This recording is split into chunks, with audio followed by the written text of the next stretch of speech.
দেশের রাজনীতি আবারও উত্তপ্ত হয়ে উঠেছে আসন্ন জাতীয় সংসদ নির্বাচনকে কেন্দ্র করে। কেউ দ্রুত নির্বাচনের পক্ষে, কেউ চায় সর্বোচ্চ সুষ্ঠু ও অংশগ্রহণমূলক ভোট। এমন পরিস্থিতিতে অন্তর্বর্তী সরকারের প্রধান উপদেষ্টা ডক্টর মোহাম্মদ ইউনূস ঈদের আগে জাতির উদ্দেশ্যে দেওয়া ভাষণে জানান, দ্বাদশ জাতীয় সংসদ নির্বাচন অনুষ্ঠিত হবে 2026 সালের এপ্রিলের প্রথম ভাগে। তবে সুনির্দিষ্ট তারিখ নির্বাচন কমিশন থেকে পরবর্তীতে জানানো হবে বলে তিনি জানিয়েছেন। ডক্টর ইউনূসের মতে নির্ধারিত সময়ে প্রকাশ করা হবে নির্বাচনের পূর্ণাঙ্গ রোডম্যাপ। ডক্টর ইউনূসের এই ঘোষণার পর রাজনৈতিক অঙ্গনে মিশ্র প্রতিক্রিয়া দেখা দিয়েছে। অনেকেই এতে স্বস্তি পেলেও বেশ কিছু রাজনৈতিক দল এই সিদ্ধান্তে প্রকাশ্যেই অসন্তোষ জানিয়েছে। তাদের মতে নির্বাচন 2025 সালের জানুয়ারিতেই হওয়া উচিত ছিল।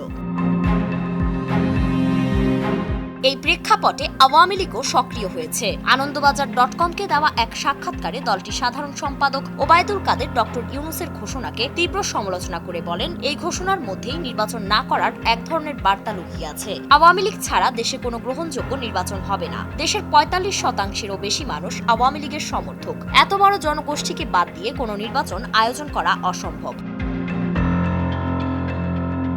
কাদের আরো বলেন, আওয়ামী লীগকে শক্তিশালী করাই এখন আমাদের সবচেয়ে জরুরি কাজ। আমাদের আদর্শ রাজনৈতিক ভিত্তি ও অস্তিত্ব এখন হুমকির মুখে, তাই দলকে নতুন করে সংগঠিত করতে হবে। আওয়ামী লীগ একটি গণভিত্তিক দল, তাই আমাদের শক্তি জনগণের মধ্যে।